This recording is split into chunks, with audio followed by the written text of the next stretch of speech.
안녕하세요. 저는 황당한 사건을 겪고 한동안 일에 매진해 살다가 이제서야 주위를 둘러보고 여유를 갖게 된 40대 여자입니다. 저의 이야기는 제 인생에 가장 큰 굴곡이 있었던 시점이라고 해도 무방할 만큼 저에게는 너무나도 힘든 사건이었습니다. 말로 풀어내는 것조차도 힘들어서 상담을 통해 제 마음속 깊이 있는 이 분노와 우울을 풀어놓는 데만 2년이 꼬박 걸렸습니다. 상담사 선생님께서 저에게 자꾸 아무 일도 아닌 것처럼 남에게 털어놓기도 해야 마음이 가벼워진다고 해서 이곳을 찾게 되었습니다. 너무나도 재밌고 파란만장한 이야기들 사이에 제 이야기가 묻힐까봐 걱정되지만 한번 풀어보겠습니다. 저는 아주 큰 한정식 집을 하는 어머니 밑에서 자라 손맛의 중요함을 배우고 살았습니다. 제가 어렸을 때 우리 아버지께서 병으로 돌아가신 터라 어머니께서는 저를 정말 힘들게 키우셨죠. 그때만 해도 식당이 지금의 규모로 크지는 않았습니다. 어머니께서 식당을 운영하신 이유는 혹여라도 제가 밥을 굶을까 싶어서 시작하신 거였거든요. 아빠 없는 애. 그렇게 놀림을 당하고 눈물을 흘리면서도 꾸역꾸역 밥만큼은 챙겨 먹고 살았던 게 전부 우리 어머니 덕분이었습니다. 절대로 우리 딸이 굶고 다니는 건 볼 수 없다며 제가 좋아하는 음식들을 하나 둘 늘리다 보니 어느덧 식당에도 손님이 늘어나게 되었고 점차 큰 곳으로 이사를 옮겨 다니다 보니 지금은 서울에서도 한정식 집이라고 하면 아, 그 집 하고 바로 나올 정도로 큰 음식점을 운영하게 되었습니다. 처음부터 장사가 잘 되는 건 아니었습니다만 각고의 노력 끝에 겨우겨우 얻어낸 명성이었습니다. 어릴 때부터 맛있는 음식들을 먹으면서 자랐기 때문에 음식의 중요성은 정말 누구보다 잘 알고 있었습니다. 하지만 사춘기에 접어든 나이에 음식 장사를 하는 어머니가 매번 좋을 순 없었죠. 늘 어머니는 가게를 운영하느라 바빠야만 했고 저는 공부를 하느라 집에만 있어야 했거든요. 집에서 엄마가 차려준 간식을 먹으면서 공부를 했다는 친구들이 그렇게 부러울 수가 없었습니다. 저는 늘 집에서 혼자 엄마가 차려두고 간 저녁밥이나 데워 먹으면서 공부를 해야 했습니다. 그때는 그 저녁밥 차리는 게 그렇게 힘든 일인지도 모르고 매일같이 투정만 부려댔습니다. 엄마는 왜 맨날 바쁘냐고 그렇게 돈을 벌어야 했던 집안의 생계를 책임져야 했던 어머니의 가슴에 비수를 꽂는 날이 늘어났죠. 어머니께서는 저의 그런 투정에도 늘 변함없이 식당을 지키셨습니다. 간단한 찌개 정식을 팔던 집에서 코스 요리만 파는 한정식 집으로 올라오기까지 수없이 많은 세월을 보내야만 했습니다. 마지막으로 건물을 올려 가게를 내었을 때는 정말 어머니의 손맛, 그 노고에 손뼉을 치지 않을 수 없었습니다. 한정식집 치고는 가격이 꽤 나는 곳이라 상견례 자리로도 많이 사용하시고 정치인들도 와서 식사를 하는 곳이었습니다. 드라마 같은 데 보면 룸으로 딱딱 이루어져서 독채 시스템으로 운영되는 그런 한정식집 많이 보셨죠? 그런 장소 협찬도 하고 유명인들이 몰래 데이트를 하는 곳으로도 손색 없는 그런 한정식 집을 일궈내셨습니다. 그래서 그런지 한 달에 버는 돈이 어마무시할 정도였어요. 대학생이 되고 나서 첫 아르바이트를 했을 때 그제야 어머니가 얼마나 힘들게 저를 키웠을지 갑자기 와닿았습니다. 고작 한 달에 70만 원 벌기가 이렇게나 힘든데 우리 어머니는 그 돈 벌어서 저를 대학까지 보냈으니까요. 대학을 졸업하는 순간까지 어머니께서 힘들게 번 돈을 허투루 쓰지 않기 위해 저는 정말 많은 노력을 했습니다. 제가 대학 다닐 때 정말 공부만 하고 살았었는데 그래서 그런지 친구들과 어울려 술을 먹거나 클럽을 간 적도 없었습니다. 친구들이 별로 없는 것도 한몫이긴 했죠. 대학에서 제 별명은 책이었습니다. 늘 책이 있는 곳에 제가 있다는 말이 와전되어 별명으로 자리 잡은 거였죠.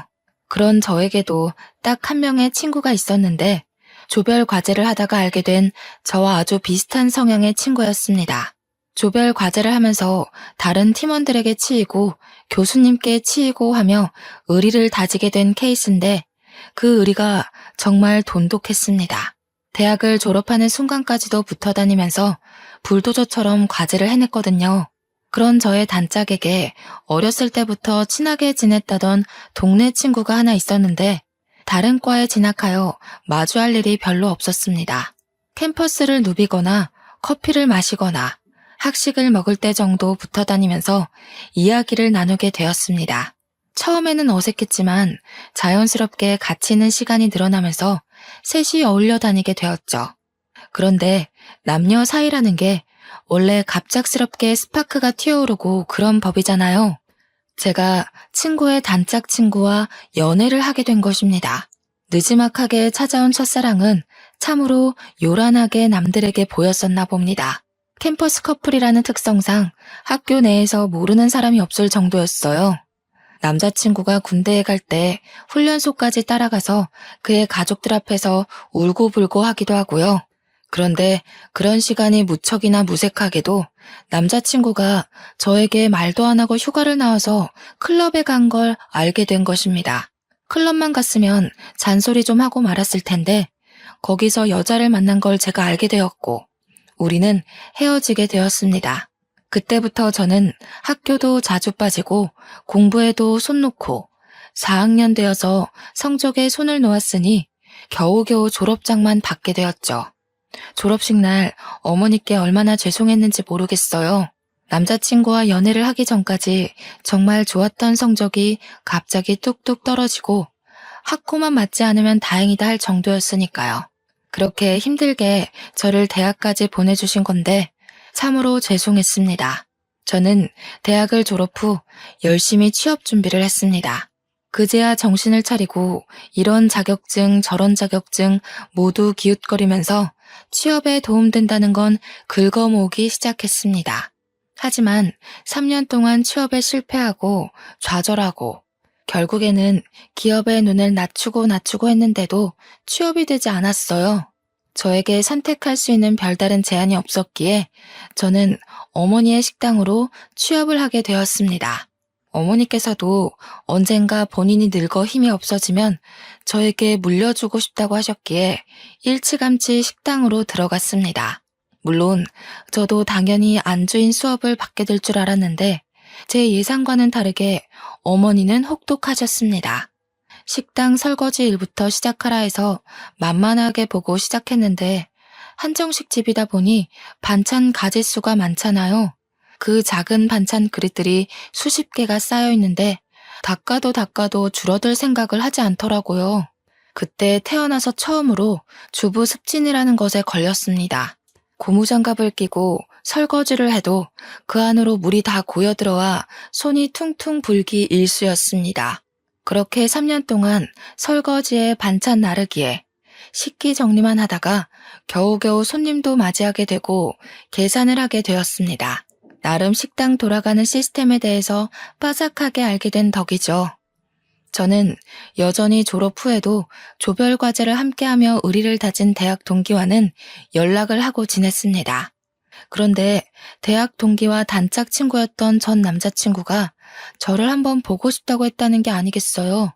헤어진 지 벌써 7년이나 지난 후였고 저도 뭐 첫사랑이라고는 하지만 지나간 추억이니 한 번쯤 만나서 대학 시절 이야기를 나누는 거 나쁘지 않다고 생각을 했어요. 대학 동기도 오랜만에 셋이 한번 뭉치자고 넌지시 이야기하길래 저도 알겠다고 했습니다. 그래서 하루 시간을 내서 같이 만나게 되었는데 술을 한잔하고 집에 가려는 찰나 저를 붙잡고 할 이야기가 있다고 하더군요. 저한테 그때는 정말 철이 없어서 미안했다고 한순간의 실수였다고 꼭 사과하고 싶었대요. 저야 뭐 지난 일이니까 알겠다고 했어요. 그러면서 저에게 자기는 지금 중소기업 신인으로 일을 하고 있고 다시 한번 만나보고 싶다는 식으로 이야기를 하더군요. 연애할 때 저희가 얼마나 불같은 사랑을 했었는지 같은 취미에 같은 취향을 가지고 있었다는 사실이 문득 떠올랐어요. 저도 만나는 사람이 없었기 때문에 한번 생각해 보겠다고 했더니 그게 긍정의 의미로 들렸는지 그날부터 저에게 지극정성으로 굴더라고요. 퇴근 시간에 맞춰서 저를 집까지 데려다 주는 건 기본이고, 쉬는 날이면 피곤하지 않게 데이트 코스를 짜오기도 했어요. 엄청 비싼 리클라이너 영화관 같은 데 데려가 쉬면서 영화를 볼 수 있게도 해주고, 마사지도 받게 해주고요. 어딜 가더라도 본인 차로 저를 데려다 주는데, 저 약간 감동받을 만하지 않나요? 제가 면허는 있었지만 차는 식당과 집만 오갔기 때문에 필요치 않아서 사지 않았거든요. 아무튼 그렇게 6개월 정도 지켜보다가 예전과 꽤 변한 모습에 새로움을 느껴 다시 만나보기로 결정을 했습니다. 그런데 그때는 저희가 이미 30의 나이를 하고 있었으니 연애만 하기에는 살짝 애매한 시기이기도 했어요. 그래서 진지한 만남을 생각하고 서로의 저축이 얼마가 있는지, 월급이 어떻게 되는지 경제 능력을 다 오픈했어요. 물론 제가 훨씬 더 많이 벌고 모아둔 돈도 많았지만 남자친구랑 같이 있으니 행복하고 즐거워서 상관없겠다 싶었습니다.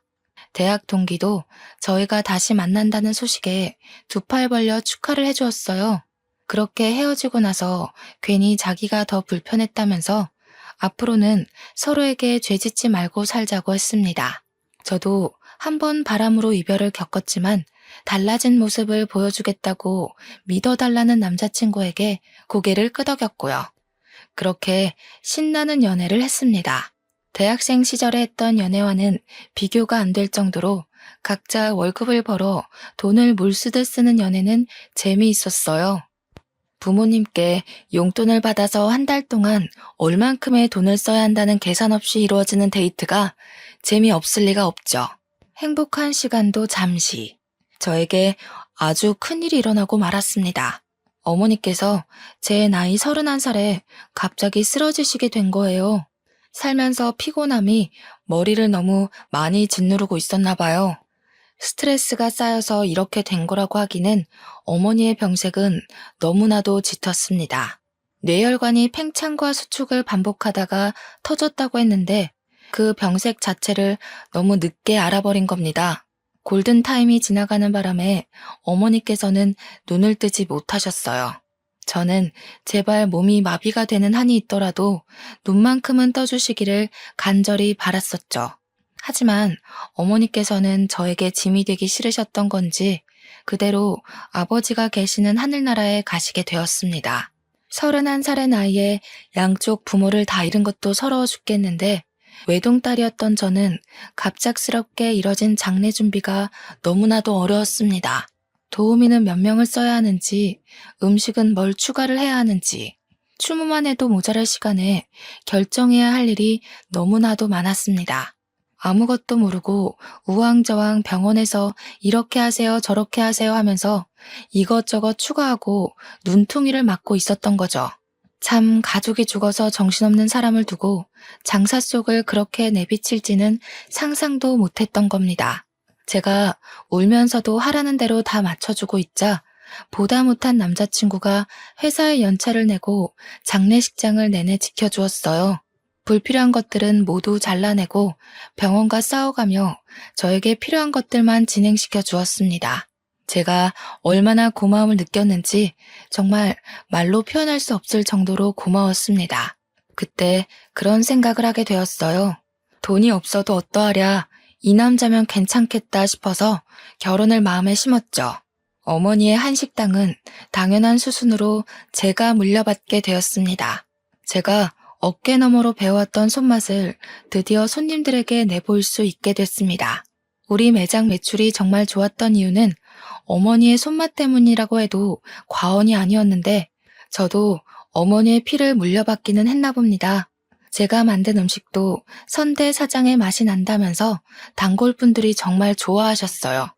혹여라도 맛이 바뀔까봐 걱정했는데 괜한 기우였다면서 저에게 장하다고 칭찬도 많이 해주셨고요. 이제는 2대째 운영이라는 편말이 붙으니까 오랜 단골 손님들이 저에게 잘해보라면서 용돈도 찔러주고 가셨어요. 이 모든 것이 우리 어머니께서 일궈내신 건데 그럴수록 제 마음의 그리움은 커져만 갔습니다. 그렇게 1년을 더 힘내서 운영을 하다 보니 정확하게 어떤 식으로 운영을 해야 고객 만족도가 더 높은지 알겠더라고요. 아무리 그래도 우리 어머니께서는 옛날 분이셔서 변화를 조금 두려워하셨거든요. 저는 고객 만족도를 높이기 위해 발로 뛰었고, 틈틈이 레시피와 인테리어를 손보면서 젊은 고객층들에게도 사랑받을 수 있는 식당으로 운영을 했습니다. 저는 완벽하게 식당 안주인으로서 자리를 잡았고, 늘어나는 매출을 보며 직원들에게 더 많은 장려금을 지급했죠. 직원들도 만족하고 고객들도 만족하고 저 역시도 어머니를 그리워하며 식당이 더욱 번창하는 것을 꿈꾸었습니다. 그때쯤 남자친구는 회사를 그만두고 싶다는 고민에 깊이 빠져 있었어요. 알고 보니 남자친구네 회사가 급 성장을 하면서 인력 보충이 필요한 시기였는데 월급이 더 많은 직원에게 나가는 것이 싫었던 사장이 직원들을 갈아내고 있었더라고요. 더 많은 실적을 요구하면서 월급 인상은 없으니 당연히 직원들의 사기가 떨어지고 있는 시점이었던 거죠. 남자친구 역시 매일같이 상사에게 시달리면서 정작 월급은 이전과 다를 바가 없으니 다른 회사로 이직하고 싶다고 생각했던 겁니다. 그래서 저는 솔직하게 남자친구에게 이야기를 했어요. 회사에서 스트레스 받으면서 고생하지 말고 저와 결혼해서 같이 식당 일을 하는 게 어떻겠냐고요. 저에게는 나름 용기 있는 고백이기도 했고, 사실 저희 가게 매출만 생각하면 남자친구가 절대 거절할 처지가 아니긴 했거든요. 남자친구는 당연히 제 프로포즈에 긍정적인 응답을 했습니다. 하지만 몇 년을 양복을 입고 회사원이라는 타이틀을 달고 있다가 식당에서 일한다는 게 좀 뭐랄까 마음에 차지 않는다고 했어요. 양복을 입는 게 뭐가 중요한가 싶었죠, 저는. 그래서 남자친구에게 옷차림새가 중요한 게 아니다. 월급을 생각해 보자고 했어요. 하지만 남자친구는 계속해서 회사에 다니고 싶다. 명함에 기업 이름이 찍혀 있었으면 좋겠다고 의견을 굽히지 않았습니다. 그렇게 의견이 미묘하게 충돌하는 와중에 결혼 준비가 시작이 되었고 예비 시부모에게 인사를 하러 가게 되었습니다. 저는 이미 부모님이 모두 돌아가셨기 때문에 남자친구는 저희 집에 인사를 드리러 오지 않았어요. 납골당에 가서 같이 부모님의 영정사진을 보면서 인사를 드렸죠. 아무튼 제가 시댁에 처음 인사를 드리러 간 날 예비 시부모님께서는 저를 아래 위로 쭉 훑어보셨습니다. 그 시선이 곱게만은 느껴지지 않아서 가슴 한구석이 철렁하기도 했습니다. 그런데 시부가 저한테 쓱 식당 이야기를 꺼내더군요. 네가 CC 식당을 운영한다고? 하시면서 거기 엄청 유명한 곳 아니냐고. 자기도 가본 적은 없는데 시부네 회사 높으신 분들도 거기 가서 식사한다고 하더라 하셨어요. 저희 한정식집이 워낙 기업 대표님들도 많이 오시고 정계 쪽에서 유명하신 분들도 자주 들리시는 곳이라 저는 아무 생각 없이 끄덕끄덕했습니다. 그랬더니 시모가 갑자기 활짝 웃으면서 대기업 대표들도 온다고? 하시면서 그러면 높으신 분들한테 우리 아들 취업 이야기 좀 해보지 그랬어 하시는 겁니다. 저는 그 말이 조금 어이가 없었습니다. 대기업 대표들과 안면이 있다고 해도 식당에 밥 드시러 온 손님에게 어떻게 취업 청탁을 할 수 있겠어요? 그러다가 소문이라도 나면 저희 식당에 단골 손님들 다 떠나가지 않겠습니까? 그래서 저는 시모에게 거절의 의사를 표하면서 웃으면서 이야기를 했어요. 제가 무슨 힘이 있다고 그런 이야기를 하겠냐고요. 그냥 우리 식당에 식사하러 오시는 분들이지 친분은 전혀 없다고 이야기를 했습니다. 그랬더니 시모가 엄청 불편한 얼굴을 하면서 저를 또 아래 위로 쓱 훑어보면서 안이 꼽다는 듯이 이야기를 하시는 겁니다. 너 돈 좀 만진다고 우리 아들한테 하대하고 꼽주고 그러는 거 아니지? 하시는데 느낌이 딱 쎄하더라고요. 그때 그 쎄함에 결혼을 뒤집어 엎었어야 했는데 홀로 남겨진 저는 의지할 곳이 급하게 필요했었나 봐요. 그런 이야기를 듣고도 남자친구와의 결혼을 계속 진행했으니까요. 물론 그 자리에서 남자친구는 제 편을 들었습니다. 시모한테 무슨 그런 이야기를 하냐고 면박을 주었거든요. 그러면서 우리 오래 만났고 잘 살 수 있으니까 걱정하지 말라고 안심까지 시키니 제가 어찌 결혼 안 하겠다고 뒤집어 엎을 수 있겠어요. 그렇게 유달리 피곤했던 첫 만남 이후에 저희의 결혼 준비는 급물살을 타게 되었어요. 나이도 딱 결혼하기 좋은 나이라는데 지지부진하게 끌지 말고 서둘러서 준비를 하자고 하셨습니다. 제가 한두 푼 버는 게 아니라 정말 월 매출이 억에 달하는데 돈이 뭐 아쉬워서 준비 못할 게 있겠습니까? 물론 이것저것 다 빠지고 나면 얼마 안 되는 돈처럼 보이는 돈이 제 통장에 꽂히지만 그래도 월천 가까이 벌고 있었거든요. 그게 웬만한 임원 월급 아니겠습니까? 근데 제가 남자친구한테 이미 얼마를 버는지 다 오픈을 한 상태였잖아요. 제 벌이를 시부모도 전해 들었는지 은근히 저에게 압박이 들어오지 않겠어요. 혼수는 이거로 준비해서 네가 해와라. 우리 집 냉장고 좀 바꿔주라. 우리 집 TV가 작다. 이런 건 아주 귀여운 수준이었습니다. 저에게 명품 가방에 구두, 모피코트를 들이밀었을 때는 이게 뭐지? 싶었거든요. 시모가 자꾸 저를 볼 때마다 이거 사줘, 저거 사줘 하는데 우리 어머니께도 못 해드렸던 걸 시모에게 해드려야 하나 싶었어요. 거기다가 집도 제가 어머니 돌아가시고 같이 살던 집에 혼자 살고 있었거든요. 그 집을 신혼집으로 꾸미자고 이야기를 다 끝내놨는데 시모가 신혼집은 따로 구해야 하지 않겠냐는 겁니다. 우리 어머니와의 추억이 담긴 집이라 이사를 가고 싶지 않다고 했는데도 고 박박 우겨대면서 신혼집을 따로 구하라 하셨어요. 제가 참다 못해서 남자친구에게 신혼집만큼은 양보 못한다.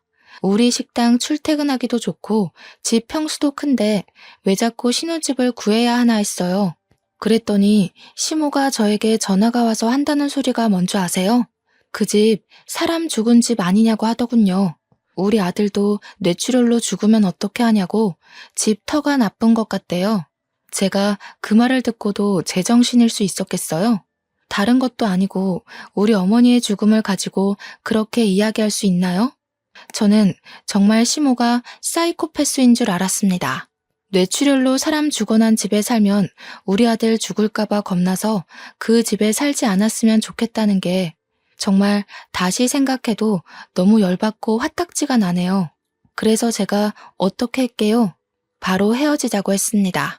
그런 말을 하는 가족은 내 가족으로 받아들일 수 없다.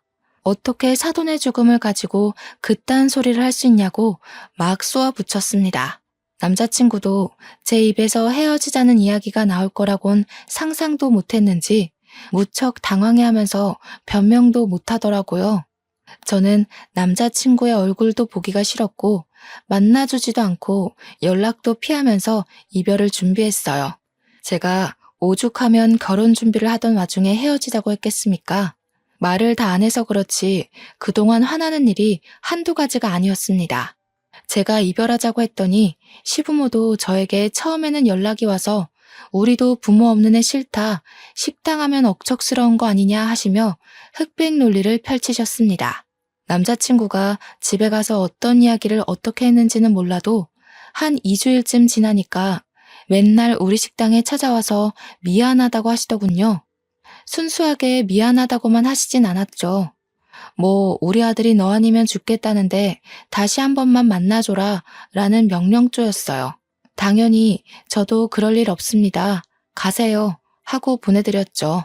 처음에는 남자친구가 제 다리 붙잡고 늘어지더니 남자친구가 나타나지 않으면 시부모가 나타나서 다리 붙잡고 늘어지고 뭐 이렇게 억척스럽다니 너는 부모가 없니 하다가 갑자기 돌변해서 저러니까 나중에는 짜증이 나더라고요.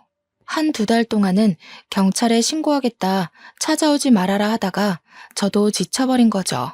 어느 날 퇴근하는데 정말 피골이 상접하다는 말이 어울릴 정도로 피폐해진 남자친구가 제 앞에서 무릎을 꿇더라고요.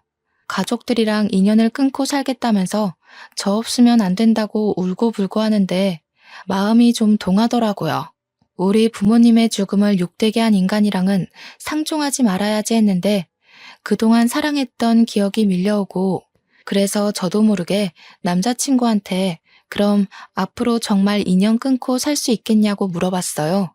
그러니까 저에게 끄덕이면서 절대로 연락도 안 오게 해주겠다고 걱정 말고 자기 한 번만 믿어봐달라고 하더라고요. 이미 반 이상 결혼 준비가 진행되었던 터라 마지막으로 한 번만 믿어보겠다고 하고 결혼을 진행했습니다. 그렇게 식당 일 하면서 틈틈이 식장을 알아보고 웨딩드레스도 고르고 웨딩 사진까지 촬영 다 하고 나니까 식이 코앞이었습니다. 싱숭생숭한 마음을 뒤로한 채 저는 남편의 손을 잡고 버진로드를 걸었고 결혼식을 무사히 마치게 되었어요. 식장에서 시부모들은 제 눈도 제대로 못 보시더라고요. 평생 그렇게 저를 불편해 해주십사 요청을 드리고 신혼여행도 잘 다녀왔습니다. 제 식당 명성에 맞게 번쩍번쩍하게 돈을 처발라가면서 온갖 손님들을 다 초대해서 결혼식을 올렸거든요. 심지어 저희 단골 손님들 중에 유명하신 기업인들께서 혼주석에 앉아주시겠다고 할 정도로 제 기가 눌리면 안 된다고요. 주변에서 저를 엄청 신경 써주신 따뜻한 결혼식이었어요. 시부모도 저희 측 손님들을 보시고는 조금 놀란 눈치였습니다. 혹여라도 남편의 취업 청탁이라도 할까봐 조금 긴장되기도 했지만요. 아무튼 신혼여행 다녀와서도 시댁에서는 저에게 일절 연락이 없었고 저는 편하게 식당 일을 했어요. 명절이 다가와서 어떻게 해야 하나 하고 있는데 남편이 저에게 갈 필요 없다고 하더라고요. 명절 당일에서야 자기 혼자 시댁에 쓱 갔다 오는 걸로 명절은 마무리가 되었어요.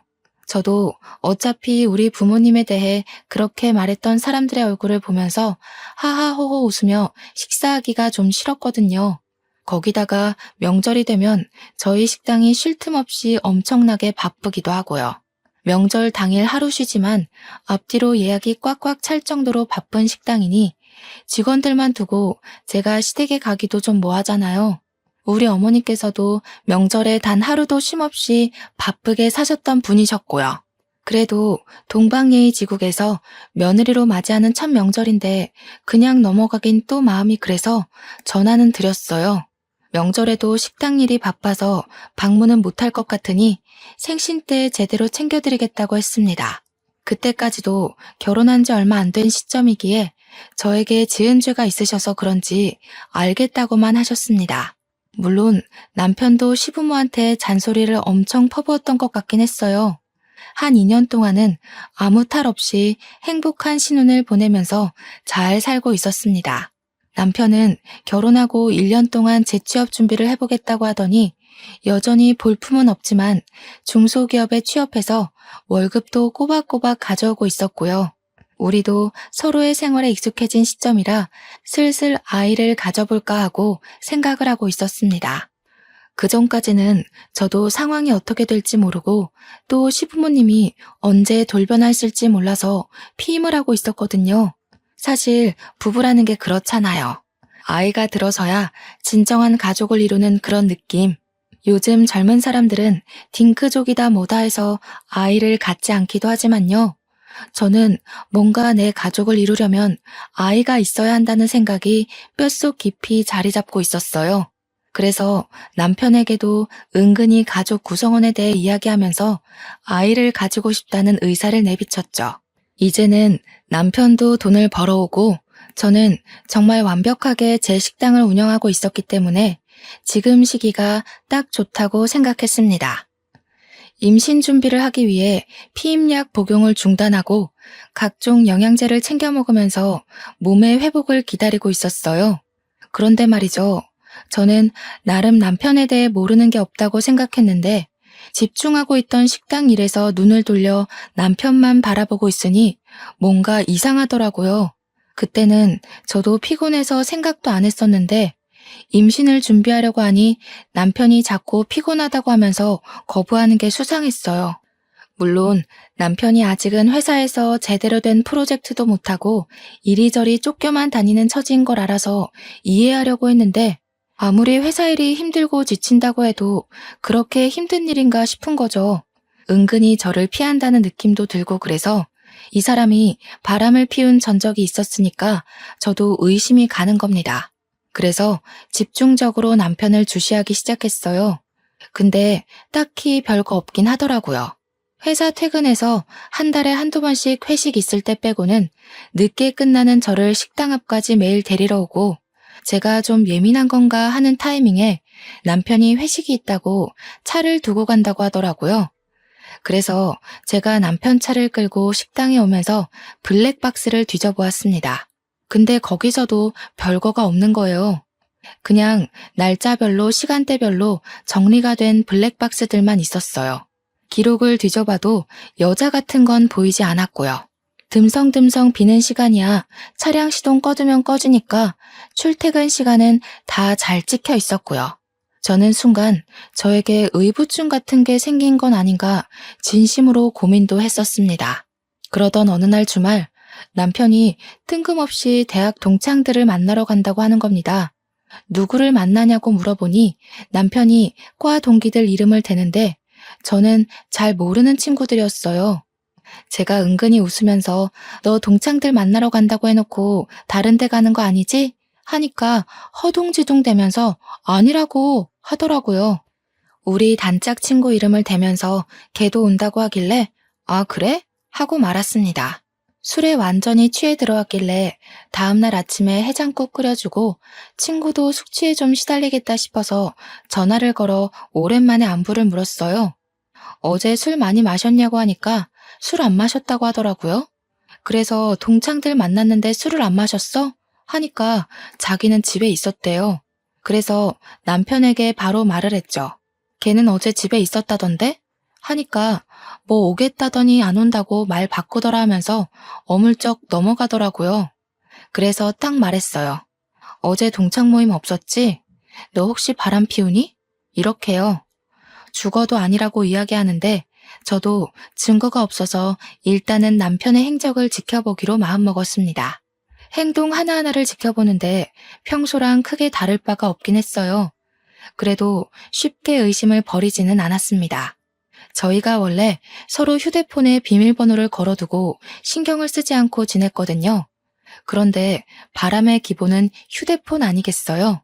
남편이 씻으러 간 사이에 비밀번호를 대충 유추해서 이것저것 눌러봤는데 하나도 맞질 않더라고요. 휴대폰만 뒤지면 뭔가 나올 것 같은 기분에 저는 남편이 잘 때까지 기다렸다가 지문 인식을 통해서 비밀번호를 풀었습니다. 순간 고민도 많이 되긴 했어요. 판도라의 상자를 열어버린 느낌이 들더라고요. 이 사람이 정말 바람을 피운 거면 난 어떻게 해야 할까 하는 생각에 볼까 말까 고민이 되었습니다. 하지만 남편이 바람을 피운다고 하면 저도 같이 살 이유가 없는 거나 마찬가지 아니겠어요? 이혼까지도 생각을 하고 결단을 내렸고 저는 그 판도라의 상자를 열어 천천히 살펴보기 시작했습니다. 남편의 문자를 막 뒤지고 있는데 어느 대학병원에서 온 문자가 엄청 많은 게 아니겠어요? 카드 내역을 살펴보는데도 병원 내에 있는 카페에서 찍힌 영수증 문자가 많이 있었어요. 커피 사 먹은 거, 샌드위치 사 먹은 거. 저는 순간 남편 회사가 병원에 뭐 납품하는 회사였나 싶어서 곰곰이 생각을 해봤죠. 근데 아무리 생각해도 병원이랑은 연관이 없는 거예요. 순간 머릿속에 스치는 생각이 하나 있었습니다. 바로 시부모님이었어요. 혹시 시부모가 어디 아파서 병원에 입원은 한 게 아닌지 싶었던 거죠. 저와 정말 연락을 하나도 하지 않고 살고 있었기 때문에 저에게 입원한 걸 비밀로 하신 건가 싶었습니다. 달력을 확인해보니 곧 시모의 생일이 다가오고 있기도 해서 저는 다음날 눈을 뜨자마자 시모에게 전화를 걸었어요. 다음 주에 생일이신데 어떻게 하실 거냐고, 뭐 드시고 싶은 거 있냐고 살갑게 물어보니 뭐 할 거 없다고 하시더군요. 왜요? 하니까 자기 좀 쉬고 싶다고 이번에는 그냥 넘어가자 하시고는 전화를 황급히 끊으셨습니다. 결혼 3년 만에 처음으로 있는 일이었어요. 매번 생일 때마다 저에게서 뭐 하나 더 뜯어먹으려고 준비하시던 분들이셨거든요. 그래서 혹시 어디 아프시냐고 물어보니까 나이 들면 다 그런 거지 하면서 그냥 이렇게 넘어가시더라고요. 어디가 아프면 저한테 솔직하게 이야기해주면 좋으련만. 그래서 남편이 병원 갔다 온 흔적을 봤다고 했어요. 솔직하게 말해달라고 하니까 갑자기 정색을 하시면서 넌 알 거 없다 하고 끊으시는 거예요. 너무 당황스럽잖아요. 수상하기도 하고요. 그래서 남편에게 이야기를 했습니다. 내가 모르고 있는 게 뭐냐고. 도대체 병원은 왜 간 거냐고 물어봤어요. 시모가 어디 아픈 건 아니냐. 생일 때는 왜 만나지 말자고 하냐. 이렇게 막 따져 물으니까 저한테 병원 간 건 어찌 알았냐고 화를 내는 겁니다. 얼굴이 정말 썩은 채로 어떻게 알았어? 하길래 문자 좀 훔쳐봤다 하니 그걸 왜 보냐고 성질을. 아니 병원에 누가 있는데 숨기냐고 캐물으니까 말은 안 해주고 방으로 들어가서 문 닫고 자버리더라고요. 너무너무 수상해서 다음날부터 제가 매니저에게 가게를 잠시 맡기고 남편 회사 앞에서 몰래 잠복을 했어요. 택시를 하나 하루 통으로 빌려서 남편 뒤를 쫓았는데 남편이 회사에서 일찍 나와 병원으로 가는 게 아니겠습니까? 그래서 몰래 내려서 뒤를 티 안 나게 밟았습니다. 어느 병실 앞에서 남편이 피곤한 듯한 표정을 짓고 들어가려고 하는데 시모가 딱 병실 앞에 나와서 남편을 맞이하더라고요. 근데 시모가 병원복을 입고 있지 않았어요. 시부가 아픈 건가? 그럼 나를 왜 속인 거지? 싶어서 남편이 병실에 들어가는 걸 확인하고 저도 뒤따라서 그냥 병실에 들어갔습니다. 문을 딱 열고 들어가니까 남편이 웬 4~5살 되어 보이는 꼬마애를 무릎에 앉혀놓고 있고 시모는 웬 여자한테 물을 먹이고 있었어요. 피부도 거무죽죽하고 머리도 다 빠져있는 여자를 보고 처음 보는 얼굴이라 이게 누구야? 하는 표정으로 남편을 바라봤죠. 제가 병실에 들어가는 순간부터 얼음이 되어버린 남편과 시모를 보고 저는 어리둥절했습니다. 근데 그 아파서 다 죽어가는 여자도 저를 보고 완전 동공지진이 나더라고요. 이게 무슨 상황이지 하고 있는데 남편 무릎에 앉아있던 남자애가 남편에게 폭 안기더니 이런 말을 하더라고요. 아빠, 저 사람은 누구야? 아빠? 아빠? 저는 진짜 그대로 뒤로 넘어가는 줄 알았습니다. 내 남편에게 아빠라고 부르는 저 아이는 뭐고 그럼 누워있는 저 여자는 뭐지? 하는 생각 때문에요. 시모가 저한테 정말 놀래서 여긴 어떻게 나타났냐고 벌벌 떨면서 물어보더라고요. 마치 귀신 보듯이 저를 바라보는데 남편도 똑같은 얼굴로 저를 보고 있었고요. 이게 다 무슨 일이야? 아빠라니? 저 여잔 누구고 당장 말 못해? 제가 소리를 꽥 지르니까 남편이 저를 끌고 나와서 이야기를 하자고 했어요. 그러는 순간 누워있던 여자는 기절하고 시모는 의사 부르라고 난리를 치고 남편은 저에게 그제야 이실직고를 하더라고요. 알고 보니 저랑 헤어져 있던 그 잠깐 사이에 그러니까 결혼 준비하다가 엎어진 그 잠깐 사이요. 그때 술을 먹고 술김에 하룻밤을 같이 보낸 여자인데 그 여자가 단 하룻밤에 임신을 했다고 나타났다는 거였어요. 우리가 결혼 날짜를 다 잡아둔 상태에서 나타나 애를 지우라고 병원에 같이 가게 되었는데 그때 암을 발견했대요. 애를 낳고 항암 치료를 시작해서 괜찮아진 줄 알았는데 바로 재발하는 바람에 오늘 내일 한다면서 저는 이 이야기를 듣고도 꿈인가 생시인가 구별이 가지 않았습니다. 그런데 남편이 하는 말이 가관이더군요. 저 여자가 오늘 내일 하는데 보험금은 타야 하지 않겠어? 보험금 수익자를 내 이름으로 해두었거든. 아무래도 애가 있으니까. 그것만 해도 수억이야, 수억. 보험금 타면 사업할 계획도 다 짜놨단 말이야. 저는 남편이 사람 새끼로 보이지 않았습니다. 이거 미친 새끼 아니야? 당장 이혼해. 보험금 타면 좋은 거지 무슨 이혼이야. 야, 그러면 애는 어쩔 건데. 나보고 지금 남의 새끼 데려다 키우라는 거야 뭐야? 애는 고아원으로 보내면 돼. 저는 진짜 사이코패스 검사라도 받게 하고 싶었습니다. 한창 실랑이를 벌이고 있는데 시모가 나와서는 남편 말에 힘을 실어주는 게 아니겠어요. 바깥일 하다 보면 남자가 한 번쯤은 한눈도 팔고 그럴 수 있는 게다. 그런 걸로 일일이 따지고 들면 피곤해서 어찌 살겠니? 손주는 내가 키우든지 할 테니까 걱정 말고 애 키울 비용만 좀 도와다오. 저는 이 집안 인간들이 아주 다채롭게 미쳤구나 싶었습니다. 제가 대놓고 이혼할 거라고 합의 이혼 서류 보낼 테니 도장 찍어라. 도장 안 찍으면 소송하겠다고 했어요. 불륜의 증거로 애가 떡하니 있는데 장난칠 생각하지 말라고 하고 변호사부터 바로 선임했습니다. 근데 다음 날부터 남편이 집에 안 들어오더라고요. 막 나가는구나 하고 있는데 그 여자가 그때 기절한 이후 정신을 차리지 못했고 죽었다는 소식을 전해왔습니다. 그러면서 남편이 장례식장이라고 다 정리하고 보험금 타서 갈 테니 이혼은 못 해주겠대요. 애가 불쌍하지 않냐고 물어보니까 고아원도 다 알아봤고 정도 그렇게 안 가는 애라고 하는 겁니다. 저는 미친 새끼라고 읊조리며 전화를 끊어버렸습니다. 장례식이 모두 끝난 시점에 제가 이혼 서류를 들이밀었어요. 초췌해진 몰골이 하룻밤 사이에 생긴 인연이라고 하기엔 좀 깊어 보여서 마지막 남은 정까지 모두 털렸습니다. 근데 갑자기 저한테 시모도 남편도 잘못했다고 막 비는 게 아니겠어요. 이건 또 무슨 짓인가 싶어서 잠자코 있으니 시모가 헐레벌떡 자기 변명을 하더군요. 애가 무슨 죄가 있겠니? 그래도 반쪽이나마 핏줄이니까 정부 치고 같이 살아라. 응? 이게 다 무슨 개소린가 싶어서 알아보니까 아이의 친모가 남편이 자기 죽으면 애를 버릴까봐 보험금 수령인을 죽기 전에 바꿔둔 것이었어요. 남편이 아닌 아이의 이름으로요. 남편한테는 계속 너한테 줄 테니 아이를 부탁한다고 거짓말을 했던 거죠. 보험금도 못 받게 생겼는데 이혼까지 당할 판이니 발등에 불이 떨어져서 잘못했다고 비는 거였습니다. 야, 이 등신아. 아주 고소하다 고소해. 어디 애를 가지고 장사를 하려고 들어?